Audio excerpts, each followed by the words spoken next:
Buenos dias, buenos tardes mga amigos, mga amigas, sa aking mga kayubi sa Usapang Batas. Alam niyo po, meron akong programa sa DZXL News, yung Usapang Batas, mula Lunes hanggang Biyernes alas 8 hanggang alas 9 ng hating gabi. Ako po at ang aking kasamang si Radyoman Jenny ay nagbibigay po ng libreng payong legal. So, intayin ko po kayo dyan mula Lunes hanggang Biyernes. Okay? So, ngayong gabi ay tatalakayin natin ng mga legal dimension tungkol sa investigation about the conduct and the procedural integrity diyan sa loob ng opisina ng Ombudsman, particular na yung tungkol sa pagbabaliktad ng isang utos ng pagkakatanggal noong 2019. Ito yung order of dismissal in favor of Joel Villanueva. Ito ay isang komplikadong issue na kinasasangkutan ng otoridad ng Pangulo at ang protektadong kalayaan ng Ombudsman ayon sa ating saligang batas. Ngayon ang tanong dito, may kapangyarihan ba ang ating Pangulo na makialam dito sa naging desisyon ng Ombudsman at magpatawag ng isang investigasyon? Kasali ba to sa kanyang kapangyarihan na kontrolin at subaybayan ang mga opisina sa ilalim niya, yung executive department? So, ano ang batayan ng ating Pangulo para ipatawag niya o magpatawag siya ng isang investigasyon? Ganito po yan. Ang Pangulo ng Pilipinas ay may kapangyarihan tiyakin na ang lahat ng batas ay tapat na naipapatupad. Ang authority nito ay umaabot sa lahat ng departamento, kawanihan at opisina ng executive branch of the government. So ano ang nasasaklawan nito? Yung kapangyarihan niya ng pagkontrol dito sa mga ahensya sa gobyerno. Dito sa kapangyarihan na ito ay pinapahintulutan ang Pangulo na baguhin, amyendahan o pawalang bisa ang mga desisyon o aksyon ng mga nakabababa sa kanya at palitan ang kanilang paghuhusga sa kanilang mga ahensya.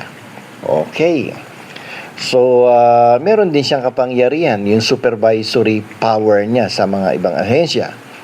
Ito ay nagsisiguro na ang mga batas ay tapat na ipapatupad.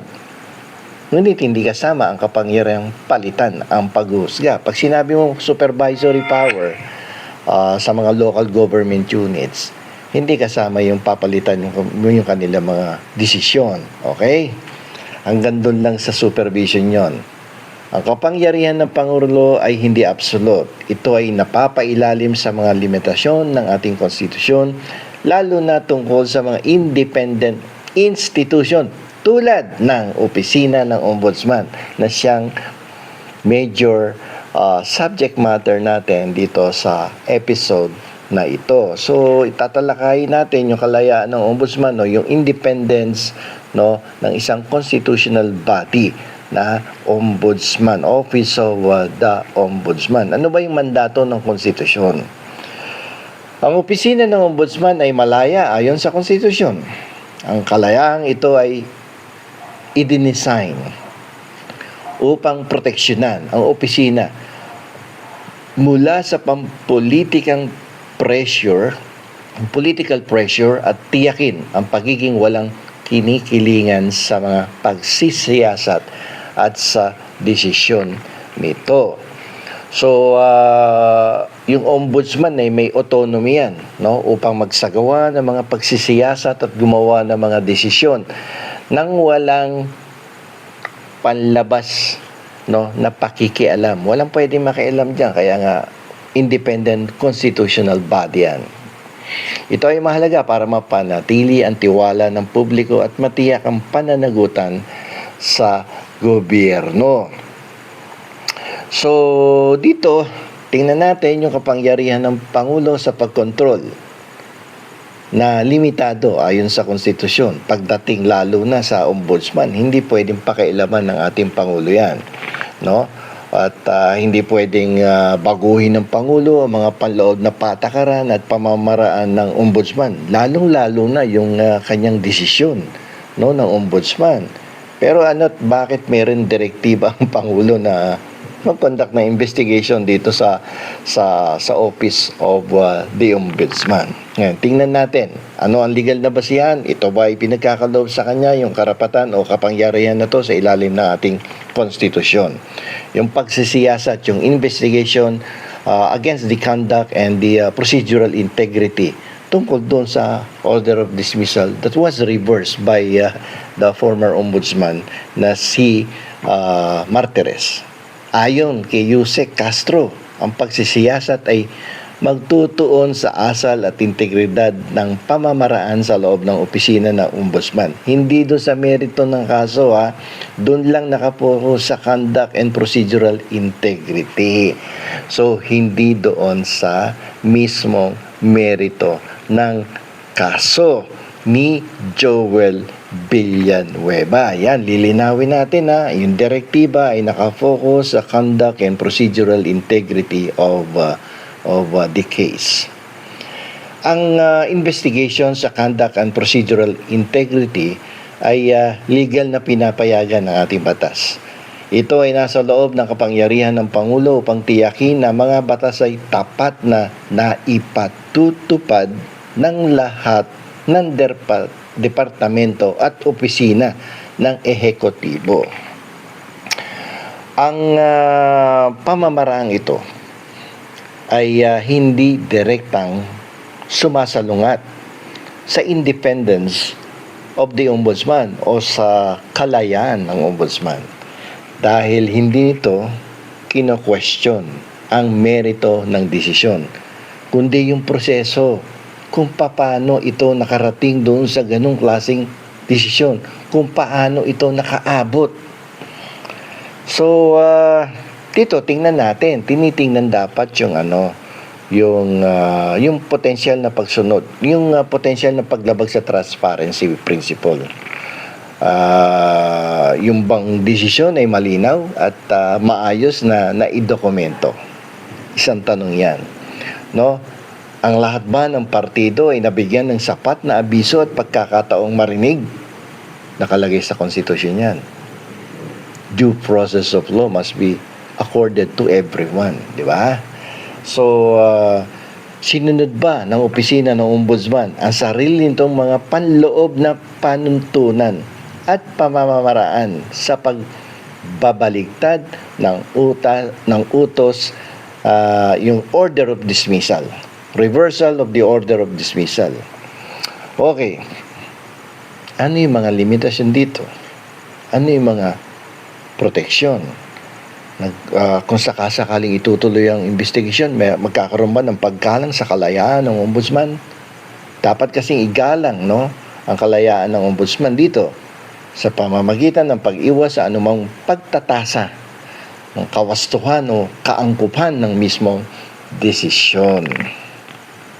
So, dapat limitado yung pagsusuri ng mga proseso at mga pamamaraang sinunod. So, dito kasi maraming question na naglabasan kanina, kahapon, no, dahil nga dito sa reversal ng decision ni dating ombudsman na Carpio Morales. Ni-reverse ni Martires, no? Nagkaroon ba ng abuso sa otoridad yung dating ombudsman na si Martires?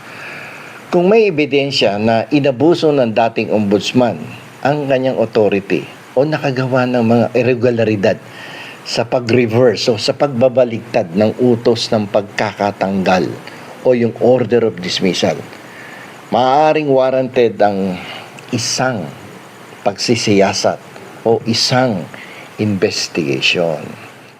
Tingnan natin yung aspeto ng due process of law.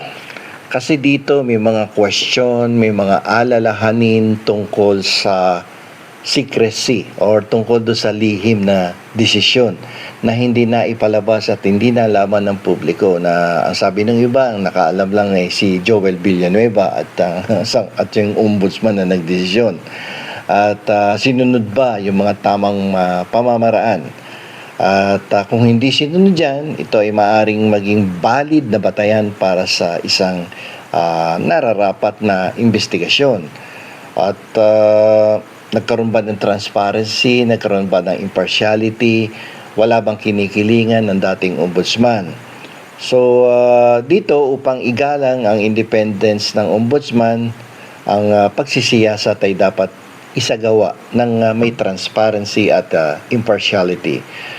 Ang mga natuklasan ay dapat ibatay sa malinaw na ebidensya. Siyempre, dapat may malinaw na ebidensya dito. At dapat sundan ang nararapat na proseso. Katulad nung pag magdi-decide ka, dapat all the parties concerned, especially the necessary parties, must be well informed about the decision of the case. At ang magamit nila yung karapatan nila na mag-apila, mag-file ng MR or everything about the case in order to avail the available legal remedies. Dito ang utos ng Pangulo na magsagawa ng investigation regarding the reversal of the order of dismissal ay isang komplikadong issue na may mga legal na implikasyon na may kaugnayan sa otoridad ng Pangulo at ang independence of the Ombudsman.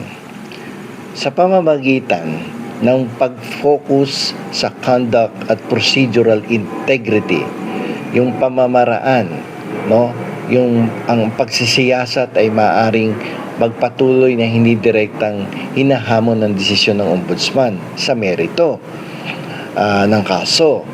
So, ang pamamarang ito ay gumagalang sa kalayaan ng ombudsman, sa independence niya. Habang pinapayagan pa rin ang pagsusuri sa mga panloob na proseso ng opisina upang matiyak na sumusunod sila sa mga legal at ethical na pamantayan.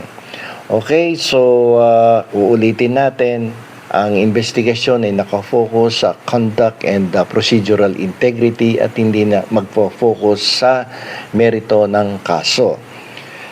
Okay, so ito ay nagsisilbing paalala na ang lakas ng ating demokrasya ay nakasalalay sa ating pangako na itaguyod ang panuntunan ng batas at ang kalayaan ng mga inatasan na pangalagaan ito.